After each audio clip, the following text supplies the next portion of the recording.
So here at Fifth and Fed was the start of Lynchburg, Virginia's protest from a long week of protesting throughout the country. Today on Downright Sports, we're going to talk about sports and activism and why it plays a key part in the civil rights movement. Downright Sports, everybody. All right, everybody.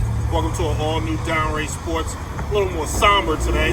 If you never watched the show before, I'm your host, Brent Reid, the notorious sports critic.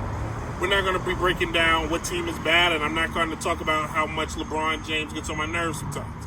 Today, we're going to touch more on sports and activism and how it helps the civil rights movement. This past week in America, we've seen a lot of unrest and protesting, whether it was peaceful or violent, but nevertheless, people were upset, and they wanted their voice to be heard. We're going to touch on that today and why sports plays a part in it, and how sports sometimes begins the healing to start for the change. So, like anything in this world, you must start with the history of it. And in sports history, it's been countless examples of activism, sometimes not even voluntary, it just seemed to happen. For people like the first black world heavyweight champion in boxing, Jack Johnson, who became the champion from 1908 to 1915. Because of Jack Johnson's dominance and his brazen and his basically his way and just telling the world, hey, you can go F yourself, Jack Johnson changed boxing history, because when Joe Louis became champion almost some 50 years later, he was told that he was not allowed to take pictures with white women, he was not allowed to be photographed eating chicken or watermelon, and he basically had to give half of his winnings to a fighter that no longer fought ever again. It wasn't until Muhammad Ali came along where a black fighter was able to make his own decisions when it came to fighting. Then you move on, you look at baseball, America's pastime. America loves baseball, black people love baseball, but black people weren't allowed to play baseball when the American League and the National League merged in the 1900s. It wasn't until 1947 where Jackie Robinson broke the color barrier to help integrate the game of baseball. It wasn't until 2008 before America saw its first black president too, where Barack Obama actually thanked Jackie Robinson for that moment. But Jackie, just because he was playing baseball, didn't mean he had to go through a lot of heartaches. Jackie had to experience people yelling at him, cursing at him, calling him the N-word. In fact, there was a game in Cincinnati where his teammate Pee Wee Reese had to put his arm around him to make sure that the Ku Klux Klan did not shoot him during the game. So as you can see, there's been countless times in our history where sports has played a part in the civil rights movement. Bill Russell, who won 11 championships in Boston for the Boston Celtics and was the first black basketball coach in the history of the league, but was hated in his own town, which he was a winner. In fact, the stadium never even sold out. More people went to the hockey games where the team sucked than the basketball team where the team was actually pretty good.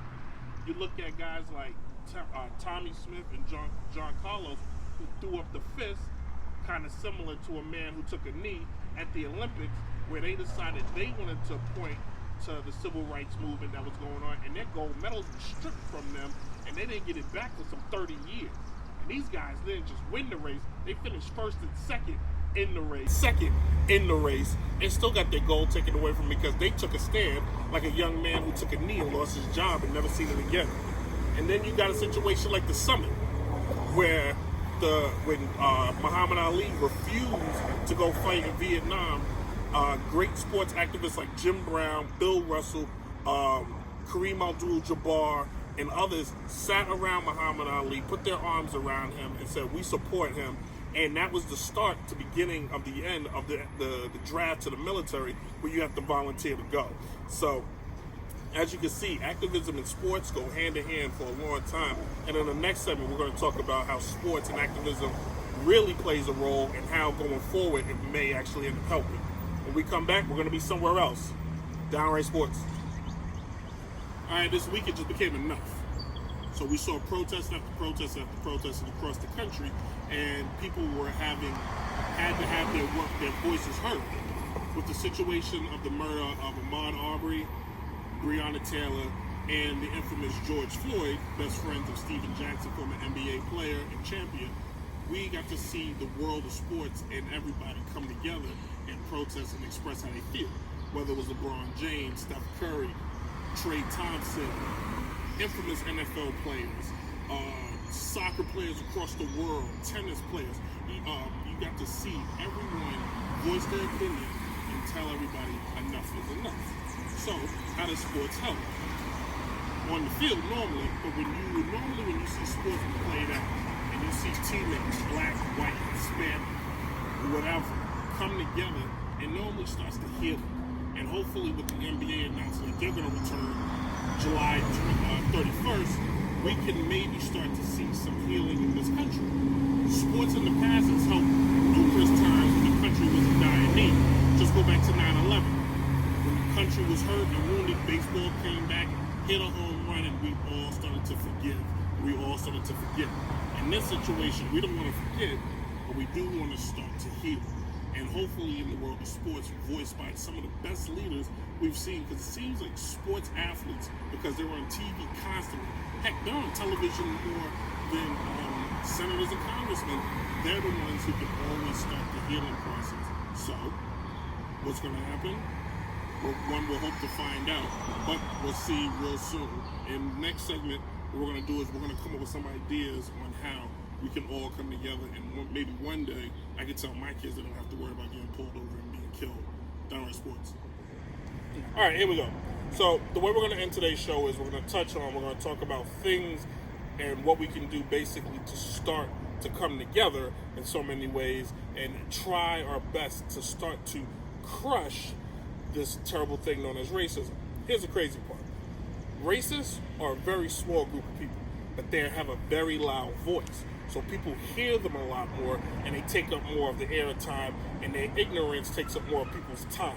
But to be honest with you, those 4 ridiculous dumb cops from Minneapolis don't speak for the majority of the police department around the country.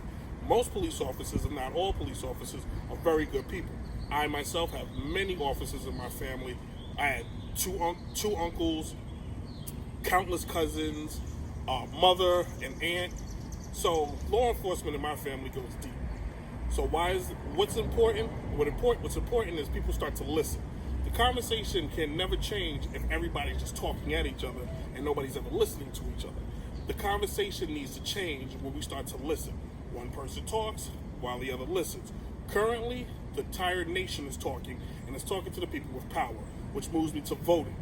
Voting is very important.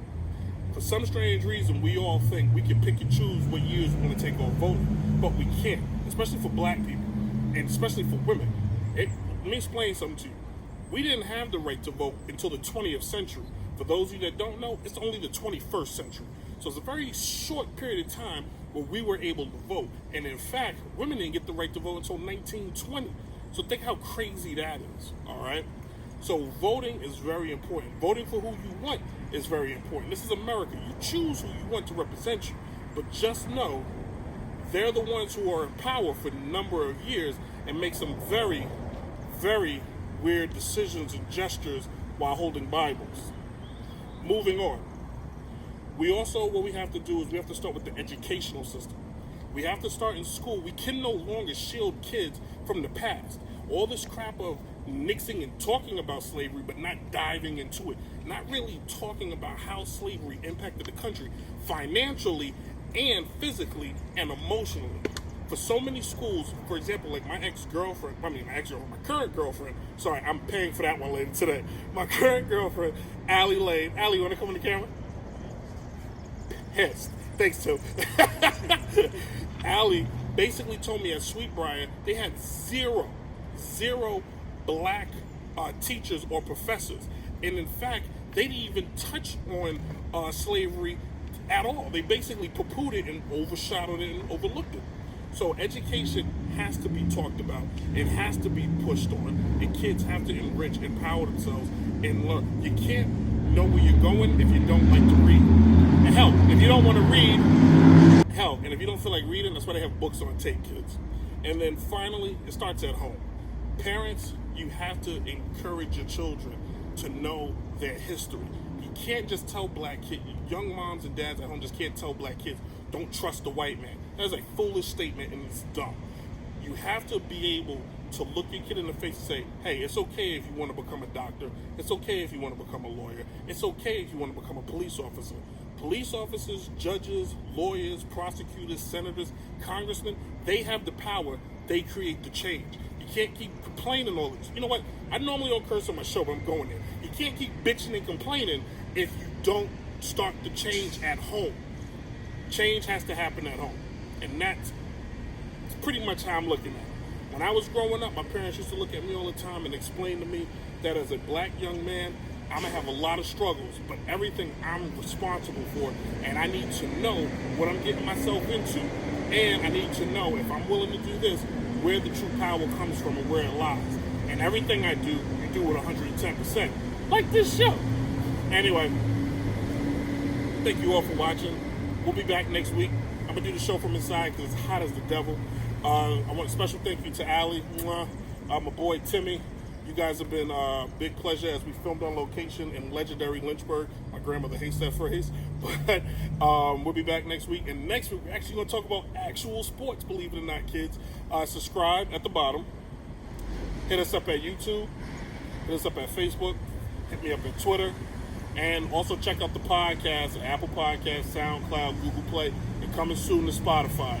What? Can you believe it? More editing. So much editing. Anyway, thank you all. Remember, listen, start to love, hugs are free, and everybody be safe out there. And as always, deuces.